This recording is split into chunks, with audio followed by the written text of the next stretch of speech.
Hello friends, welcome my YouTube channel. यह video राजभाषा नियम 1976 से संबंधित बहुविकल्पी प्रश्नों पर आधारित है। यह राजभाषा से संबंधित महत्वपूर्ण प्रश्नों के संग्रह का एक वीडियो होगा, जिसमें राजभाषा नियम 1976 से संबंधित कुछ महत्वपूर्ण क्वेश्चन है और यह रेलवे एलडीसी परीक्षाओं के लिए विशेष रूप से बनाई गई है। अन्य विभागीय परीक्षाओं में भी आएगी। तो अगर आप मेरे चैनल पर नए हैं तो kindly like, subscribe and share. Like, share और सब्सक्राइब करना ना भूलें। Thank you. So video start करता हूं।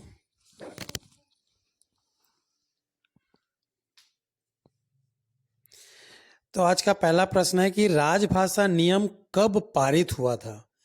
बार बार मैं बोलता हूं, राजभाषा नियम एक अलग चीज है, राजभाषा अधिनियम एक अलग चीज है।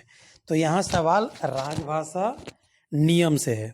राजभाषा नियम 1976 में पारित हुआ था। राजभाषा नियम 1976 में पारित हुआ था। इसमें 12 नियम है, कुल 12 नियम है। अधिनियम में 9 है और नियम में 12 नियम है। सवाल है कि राजभाषा नियम 1976 में कुल कितने नियम हैं। जवाब है राजभाषा नियम 1976 में कुल 12 नियम हैं।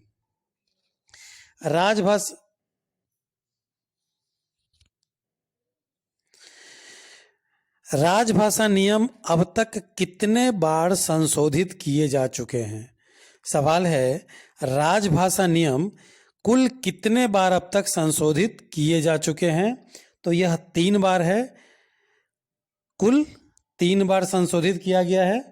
पहली बार 1987 में संशोधित किया गया था, उसके बाद 2007 में किया गया था, फिर 2011 में संशोधित किया गया था।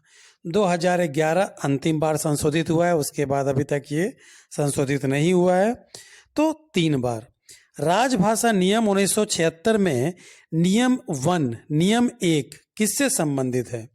राजभाषा नियम 1976 का नियम 1 किससे संबंधित है। तो आमतौर पे संक्षिप्त नाम, विस्तार और प्रारंभ, यही ऑलमोस्ट रेलवे के नियमों का पहला नियम होता है। लगभग सारे मैनुअल्स, बुक्स यही कहते हैं। राजभाषा नियम 1976 में नियम 2 किससे संबंधित है। आमतौर पे नियम 2 भी लगभग ऐसा ही होता है जैसा कि यहाँ है किसी भी मैनुअल्स, कोर्ट्स में। तो राजभाषा नियम 1976 का नियम 2 परिभाषाओं से संबंधित है। अगर आपके जनरल रूल्स को देखिएगा, उसमें भी ऐसा ही कुछ है, और भी अलग अलग तरह के एक्ट, उसमें भी परिभाषाएं होती है। नियम 2 राजभाषा नियम 1976 में नियम 2 में क्या है। तो अलग अलग परिभाषा, जैसा कि भाई बताया गया, अलग अलग परिभाषाएं दी गई हैं। राजभाषा नियम 1976 में आमतौर पे अधिनियम का अर्थ क्या है ये बताया गया है। इसके अलावा है केंद्रीय सरकार के कार्यालय हैं, इसको परिभाषित किया गया है। फिर देश के समस्त राज्यों और केंद्र शासित प्रदेशों का वर्गीकरण, इसकी परिभाषा है। तो राजभाषा नियम 1976 में नियम 2 में यही सब हैं। यहाँ उत्तर होगा उपर्युक्त सभी। उपर्युक्त तीनों जो हैं वो राजभाषा नियम 1976 के नियम 2 में उपलब्ध हैं। अब अगला सवाल है, राजभाषा नियम 1976 के अनुसार केंद्रीय सरकार के किसी एक मंत्रालय या विभाग और किसी दूसरे मंत्रालय या विभाग के बीच पत्राचार किस भाषा में किया जा सकता है। राजभाषा नियम कहता है कि केंद्रीय सरकार के किसी एक मंत्रालय या विभाग और किसी दूसरे मंत्रालय या विभाग के बीच पत्राचार या तो हिंदी में होगा या अंग्रेजी में होगा। राजभाषा नियम 1976 कहता है कि या तो हिंदी में करें या अंग्रेजी में करें। राजभाषा नियम 1976 के अनुसार केंद्रीय सरकार के कार्यालयों से क्षेत्र क में किसी राज्य या संघ राज्य क्षेत्र या व्यक्ति को पत्र किस भाषा में भेजा जाएगा। क्षेत्र क से किसी राज्य या संघ राज्य क्षेत्र को, तो असाधारण दशाओं को छोड़कर हिंदी में होंगे। कुछ असाधारण दशाओं को छोड़ दिया जाए तो आमतौर पे हिंदी में होंगे। राजभाषा नियम 1976 का नियम यही कहता है, असाधारण दशाओं को छोड़कर हिंदी में।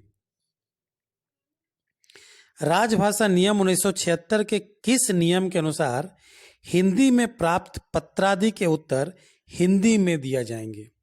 बहुत ही महत्वपूर्ण होगा यह सवाल और कई सारे एग्जामों में मैंने देखा है यह पूछा गया है। राजभाषा नियम 1976 के नियम 5 में कहा गया है कि हिंदी में प्राप्त पत्रादि के उत्तर हिंदी में ही दिए जाएंगे। नियम 5 के अनुसार हिंदी में हस्ताक्षरित पत्रों का उत्तर किस भाषा में दिया जाना है?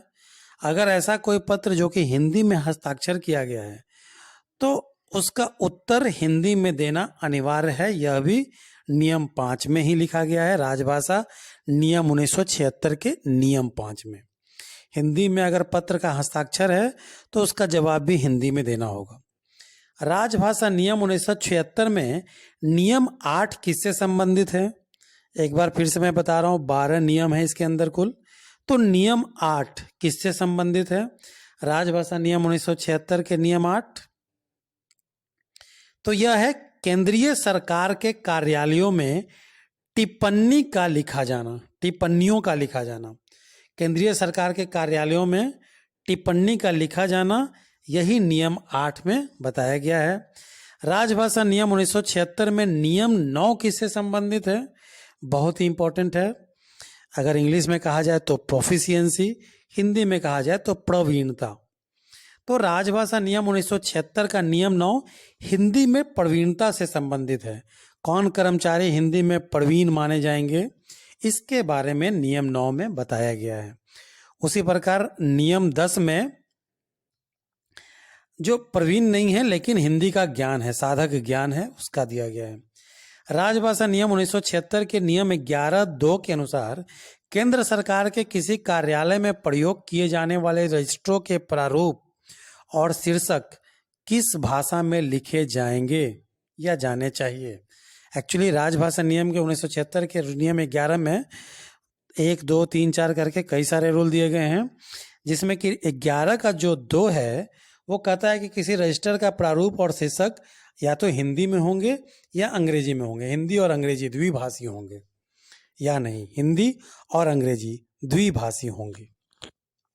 राजभाषा अधिनियम एवं राजभाषा नियम 1976 के अनुपालन के लिए जिम्मेदार कौन है?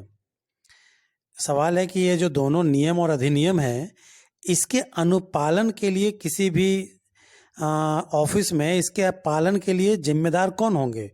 तो वह केंद्रीय सरकार के प्रत्येक कार्यालय के प्रशासनिक प्रधान, जो भी उसके प्रधान होंगे, जैसे डिवीजन ऑफिस में डीआरएम, जोनल ऑफिस में जीएम, रेलवे बोर्ड स्तर पे सीआरबी एंड सीईओ, उनको ही जिम्मेदारी दी गई है।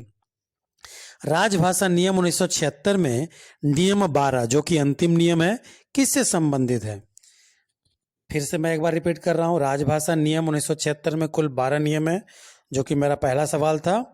और इसके अंतर्गत नियम 12 कहता है अनुपालन का उत्तरदायित्व किसे सौंपा गया है। ये सारे चीज जो इसके अंदर जो भी रूल हैं उनके उत्तरदायित्व किन्हें सौंपे गए हैं। राजभाषा नियम के अनुसार चंडीगढ़ संघ राज्य क्षेत्र के किस क्षेत्र में आता है? इनमें राज्यों को अलग अलग क, ख, ग श्रेणी में बांटा गया है, क्षेत्रों में बांटा गया है। तो चंडीगढ़ जो है वो ख क्षेत्र में आता है। चंडीगढ़ ख क्षेत्र में आता है। पंजाब ख क्षेत्र में आता है, किंतु हरियाणा क क्षेत्र में आता है। राजभाषा नियम के अनुसार दिल्ली संघ राज्य क्षेत्र किस क्षेत्र में आता है?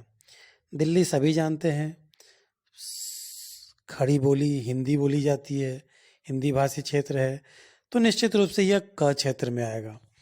तो राजभाषा नियम के अनुसार दिल्ली संघ राज्य क्षेत्र क क्षेत्र में आते हैं, क क्षेत्र में आते हैं। इसका मैं एक ट्रिक बता देता हूं आपको। पंजाब, सिंध, गुजरात, मराठा ये बी, द्राविड़, उत्कल, बंगा सी, दमन और दीव तथा दादर और नगर हवेली संघ राज्य क्षेत्र किस क्षेत्र में आता है? दमन और दीव और दादर और नगर हवेली। अगर इन्हें आप अपने मैप में देखेंगे, ज़रूर देखें मेरे वीडियो को पॉज करके, तो आपको नज़र आएगा कि ये जो बी क्षेत्र वाले जो भी स्टेट हैं उनके पास में है। दमन दीव और दादर और नगर हवेली दोनों महाराष्ट्र और गुजरात के पास, तो ये बी क्षेत्र में आते हैं। राजभाषा नियम 1976 के अनुसार निम्न में से कौन राज्य ग क्षेत्र में नहीं है? द्राविड़, उत्कल, बंगा। द्राविड़ यानी कि दक्षिण, उत्कल यानी कि उड़ीसा, बंगा यानी कि पश्चिम बंगाल, और नॉर्थ ईस्ट के सारे देश क्षेत्र वो सी में आते हैं। तो यहाँ पे ऑप्शन है महाराष्ट्र, उत्कल उड़ीसा मैंने बताया था, बंगा वेस्ट बंगाल, तो द्राविड़, उत्कल, बंगा सारे सी हैं। तेलंगाना साउथ का स्टेट, तो यहाँ पे सिर्फ महाराष्ट्र बचा, पंजाब, सिंध, गुजरात, मराठा बी। राजभाषा नियम 1976 के अनुसार निम्न में से कौन राज्य क क्षेत्र में नहीं है? क क्षेत्र में नहीं है। अब आपको पता है पंजाब, सिंध, गुजरात, मराठा बी, द्राविड़, उत्कल, बंगा सी, तो आप आसानी से चुन सकते हैं। पंजाब बी में आएगा, ख। राजस्थान क क्षेत्र में है, बिहार क क्षेत्र में है, पश्चिम हिमाचल प्रदेश भी क क्षेत्र में है, तो यहाँ पे उत्तर पंजाब हो जाएगा, जो कि क क्षेत्र में नहीं है, वह ख क्षेत्र में आता है। वीडियो को देखने के लिए धन्यवाद। अगर मेरी वीडियो और ट्रिक्स अच्छे लगे हों तो कृपया लाइक, शेयर और